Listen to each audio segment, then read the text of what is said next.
प्रधानमंत्री के प्रधान वैज्ञानिक सलाहकार प्रोफेसर के विजय राघवन ने उम्मीद जताई कि अगले 15 दिनों में कोरोना की इस वैक्सीन का टीकाकरण शुरू हो जाएगा। प्रोफेसर विजय राघवन ने एबीपी न्यूज के साथ एक्सक्लूसिव बातचीत में ये चीजें कही हैं। प्रोफेसर राघवन ने यह भी कहा कि जिन लोगों की इस वैक्सीन को खरीदने की सामर्थ्य नहीं होगी उन्हें वैक्सीन फ्री में लगाई जाएगी, बाकी लोगों को सस्ते में लगेगी। प्रोफेसर राघवन से एक्सक्लूसिव बातचीत की है एबीपी न्यूज संवाददाता प्रणय उपाध्याय ने। कोविड-19 महामारी के खिलाफ भारत की लड़ाई में 3 जनवरी 2021 की सुबह एक महत्वपूर्ण मोड़ आया। Drug controller general of India ने भारत में कोविड-19 के खिलाफ 2 वैक्सीन को मंजूरी दी है इमरजेंसी यूज के लिए। क्या है इस घटनाक्रम के मायने, इस मामले को समझने के लिए आज हमारे साथ खास मेहमान हैं प्रधानमंत्री के प्रमुख वैज्ञानिक सलाहकार प्रोफेसर के विजय राघवन। तो आपके हमारे मन में इस वैक्सीन को लेकर जितने भी सवाल हैं वो आज हम जानने की कोशिश करेंगे प्रोफेसर राघवन से। सबसे पहला सवाल तो यही कि इस वैज्ञानिक उपलब्धि के क्या मायने हैं? क्या भारत ये आश्वस्त हो सकता है, भारत का आम आदमी इस चीज को लेकर मुतमईन हो सकता है कि अब कोरोना के खिलाफ लड़ाई में एक मजबूत टीका उसके हाथ में होगा? जरूर एक मजबूत टीका होगा, उसमें कोई शक नहीं है। लेकिन समय लगेगा सबको वैक्सीन मिलने में। सर, इस वैक्सीनेशन की प्रोसेस क्या होगी? इसका पूरा शेड्यूल हेल्थ मिनिस्ट्री ने तैयार किया है और एक कमेटी है नेगवैक कह के।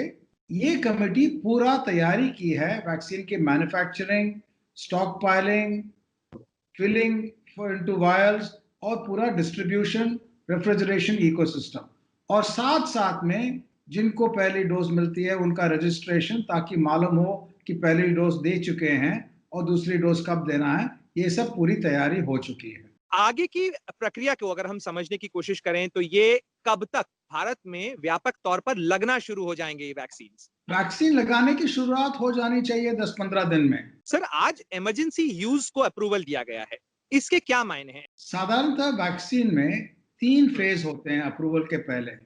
फेज 1 में सेफ्टी चेक किया जा सकता है कि वैक्सीन सेफ है।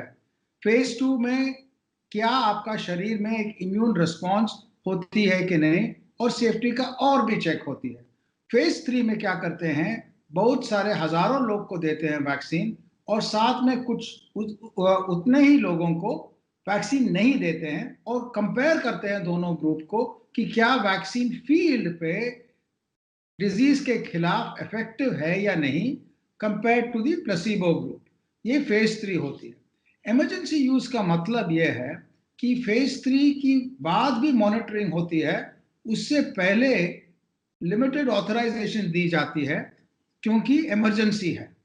भारत बायोटेक की इमरजेंसी फेज 3 ट्रायल्स चालू है, उसका रिजल्ट्स भी आ जाएगी और उसके बाद उसको इसी तरफ से ऑथराइजेशन भी मिल जाएगी। तो बिल्कुल सही कहा आपने। कई लोग इस चीज को लेकर सवाल उठा रहे हैं कि भारत बायोटेक का जो वैक्सीन है कोवैक्सीन, उसका फेज 3 ट्रायल ही नहीं हुआ है और उसको अप्रूवल दे दी गई। तो क्या ये केवल इमरजेंसी यूज के लिए, लिमिटेड यूज के लिए होगा और उस दौरान भी पूरी मॉनिटरिंग की जाएगी? बिल्कुल बिल्कुल, उस दौरान भी पूरी मॉनिटरिंग की जाएगी और जिस तरह से क्लिनिकल रिसर्च होती है, क्लिनिकल ट्रायल होती है, उस तरह से उसको चेक किया जाएगा। साथ में उसका फेज 3 ट्रायल्स पूरी तरह से चालू है और उसका रिजल्ट भी आ जाने चाहिए। सर, बहुत सारे लोगों के मन में इस चीज को लेकर भी सवाल है कि ये वैक्सीन कब और कैसे उपलब्ध होगा। सबसे बड़ा सवाल ये भी कि क्या ये मुफ्त मिलेगा या सशुल्क मिलेगा? पहली बात यह है, सारी देश में जिनको वैक्सीन लेनी है उसको सब लोगों को मिलेगी, उसमें कोई डर नहीं होनी चाहिए। जैसे वैक्सीन की मैन्युफैक्चरिंग ऊपर जाती है, वैक्सीन अवेलेबिलिटी ज्यादा होगी, तो कई वैक्सीन अवेलेबल होंगे। कुछ जिनको अफोर्ड नहीं कर पाएंगे उनको वैक्सीन मुफ्त मिलेगी, बाकी लोगों को सस्ता वैक्सीन मिलेगी। सर, आपने कुछ दिन पहले कहा था कि जो भारत में वैक्सीन कैंडिडेट दोनों हैं वो उस बारे में आश्वस्त रहना चाहिए कि ये जो पॉसिबल स्ट्रेन्स हैं कोविड-19 के, उसके खिलाफ भी रेजिस्टेंट होंगे, यानी उसके खिलाफ भी प्रोटेक्शन देने वाले होंगे। कैसे हम इस चीज का आश्वासन ले सकते हैं, क्योंकि अभी तो वैक्सीन ट्रायल की प्रोसेस में ही है, अभी तो बहुत सारा डेवलपमेंट वैक्सीन को लेकर भी चल रहा है। तो क्या आपका ये जो कथन था, आपका जो स्टेटमेंट था, उसका वैज्ञानिक आधार क्या है? वैज्ञानिक आधार ये है कि जैसे आप देख रहे हैं, ये एस्ट्राजेनेका सीरम इंस्टीट्यूट के वैक्सीन, वो यूके में भी ऑथराइजेशन हो गई है। तो उसका मतलब यह है कि अभी यूके में जो नई स्ट्रेन आई है उसके खिलाफ क्या फील्ड पे वो इफेक्टिव है या नहीं मालूम पड़ेगी। लेकिन पूरा साइंटिफिक तरीके से लैब से इतना अभी जानकारी जो आ रही है उससे ये वैक्सीन और बाकी 2-3 वैक्सीन जो ऑथराइज हो चुके हैं ये नए लंदन वेरिएंट या साउथ अफ्रीका वेरिएंट के खिलाफ इफेक्टिव होंगे। सर ये जो 2 वैक्सीन कैंडिडेट्स हैं जिन्हें इमरजेंसी यूसेज के लिए अप्रूवल दिया गया है, इसके अलावा भी क्या पाइपलाइन में बहुत सारे एप्लीकेशंस हैं और भी वैक्सीन्स को का दायरा बढ़ाया जा सकता है क्या? जरूर। तीसरा एक वैक्सीन फेज 3 ट्रायल के लिए ड्रग कंट्रोलर ने ऑथराइजेशन दी, वो जाइडस कैडिला की वैक्सीन है। साथ में हमारे साइंटिस्ट जो हैं और बाकी दुनिया के साइंटिस्ट कई वैक्सीन में काम कर रहे हैं। उदाहरणतः यहाँ कुछ ग्रुप्स हैं जो ना सिर्फ एक वायरस के प्रोटीन लेकिन 2-3 वायरस के प्रोटीन के खिलाफ वैक्सीन बना रहे हैं। कोई और कुछ थर्मोस्टेबल वैक्सीन बना रहे हैं जो रूम टेम्परेचर में भी चालू हो सके। तीसरा एक नई आरएनए वैक्सीन बना रहे हैं। तो ऐसे बहुत कुछ है।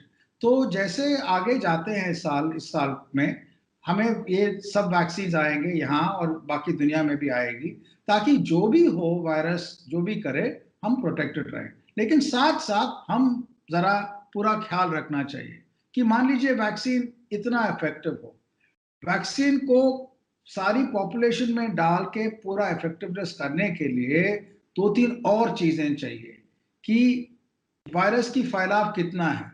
अगर वायरस की फैलाव बढ़ती है तो वैक्सीन का इफेक्टिवनेस चेंज नहीं होती।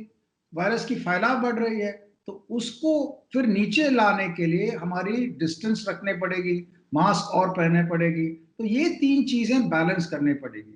वैक्सीन की इफेक्टिवनेस, वायरस कितनी फैलाती है, अगर वैक्सीन रेजिस्टेंट ना हो फिर भी अगर उसकी फैलाव ज्यादा हो तो दिक्कत है, और तीसरी हमारे सोशल डिस्टेंसिंग। ये 3 का बैलेंस है, ये डिसाइड करती है कितने लोगों को हमें इम्यूनाइज करना चाहिए ताकि पूरा वैक्सीन डिराइव्ड इम्यूनिटी हो। इसीलिए हमें बहुत ध्यान से आगे बढ़ना चाहिए इस साल में हेल्थ मिनिस्ट्री के साथ।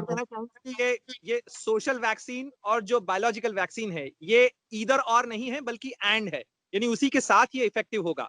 जरूर भाई, इसको जरा डिटेल में इसीलिए बता रहा हूँ, लोग ये नहीं सोचना है कि वैक्सीन आ गई मार्केट में इसका मतलब मैं कुछ जो मर्जी कर सकता हूँ। एक तो पहले वैक्सीन आपके अंदर आना चाहिए, लेकिन वैक्सीन साथ में बहुत लोगों के अंदर आना चाहिए। कितने लोगों को अंदर आना चाहिए जब तक प्रोटेक्शन हो, उसके लिए हमें फिर भी सोशल डिस्टेंसिंग रखना चाहिए कि वो नंबर कम से कम रखे, ना कि ज्यादा से ज्यादा। सर एक चीज और भी कि ये जब वैक्सीन दिया जाएगा तो क्या किसी तरीके की स्पेशल मार्किंग होगी कि वैक्सीनेटेड और नॉन वैक्सीनेटेड के बीच में कॉमन लोग किस तरीके से आइडेंटिफिकेशन कर सकें, किस तरीके से क्या प्रोसेस होगी? एक सोशल कंसर्न लोगों के अंदर इस चीज को लेकर भी है।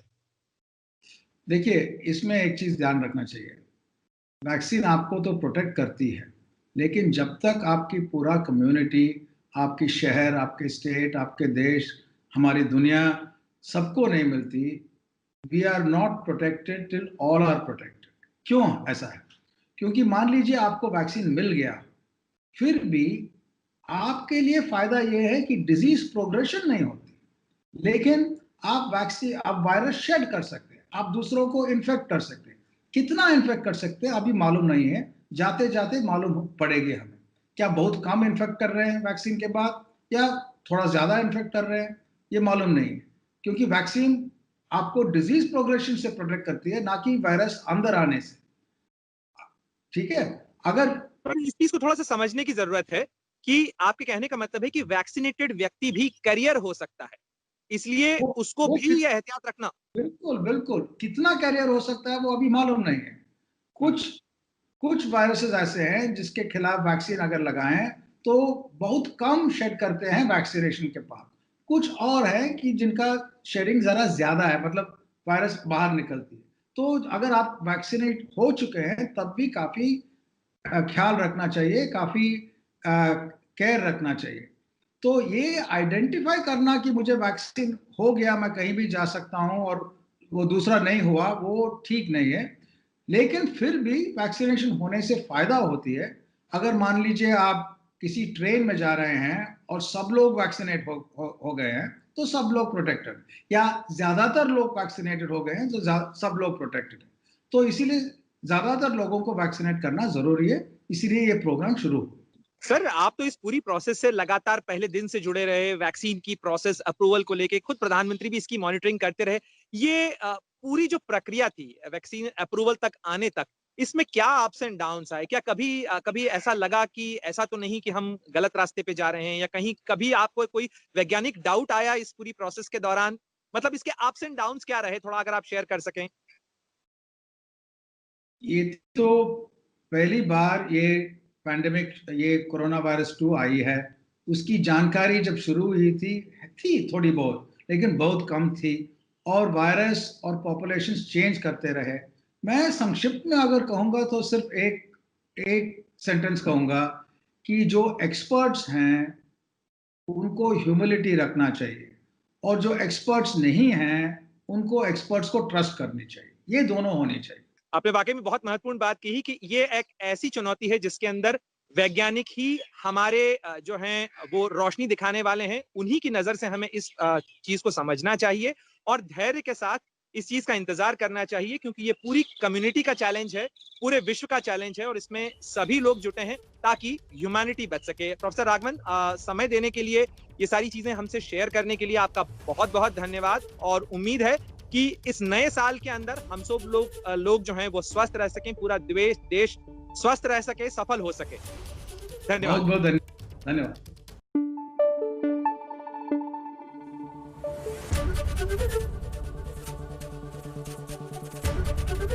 एबीपी न्यूज आपको रखे आगे।